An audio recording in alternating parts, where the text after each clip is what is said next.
Ngayon mga idol, may gagawin naman tayo dito na itong Toyota, wala siyang minor. Ito, walang kuryente, yung kanyang magnetic valve. Ayan, tinastas natin yung wiring niya pero hanggang dun sa loob. Para matunto natin kung saan ang linya niya. Ito kasi walang nilalabas na kuryente. Ayan o. Ayan o. Naka-negative tayo, wala. Pero ito, pagka nilagay natin ng supply, magkakaroon siya. Bali ito ang pinaka-fuse niya. Ayan o. Yan ang pinaka-fuse niya. Walang supply siya.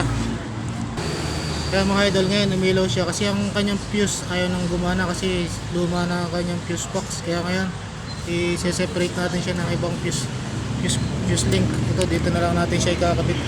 Kaya ngayon, para gumana yan mga idol, ganito gagawin natin. Ito ignition to eh. Ito lang kakabitan natin ng fuse. Ayan. Sasabay natin para magkaroon ng kanyang minor. Kaya nawawala kasi yung minor niya dahil dyan wala ignition. Ito kasing fuse box nito naka-setup na kaya hindi natin gawin. Kaya kung may mabibili sana nito, mas maganda. Kasi yung mga connection niya dito ngayon medyo loose connection na. Kaya minsan nawawala na dito sa mga fuse. Yan ang gagawin natin ngayon mga idol. Kaya mga idol, nakikabit natin ng kanyang fuse ngayon ang kuhan. Kaya ito nawawala ng minor dahil wala siyang kuryente rito. Gawa dito sa mga fuse niya kasi yung fuse box niya loose connection na. Kaya walang kuryente lumalabas. Pero ngayon okay na siya, gumagana na siya. Kaya ito ngayon ipipix na natin ang ating ginawang wiring.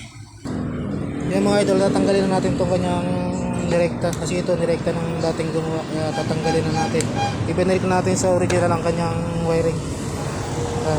Tanggalin natin yan. Ayan, testingin natin ang kanyang minor kung siya nagbabago pa o hindi na. Kasi ang minor niya atas tsaka lalakas tsaka hihina ang kanyang minor. Kaya ito ngayon ang ayusin natin. Ayan mga idol, tumahimik na ang kanyang minor. Hanggang na ito hihina o lumalakas ang kanyang minor. Pero ngayon ay nakapirmis na siya. Gawa nung wiring niya na hindi naibalik sa dati. Dinamperan lang ng dating gumawa para pina-overlock para umandar. Pero ito ngayon naibalik natin sa original. Yun lang mga idol, maraming salamat. Thank you for watching.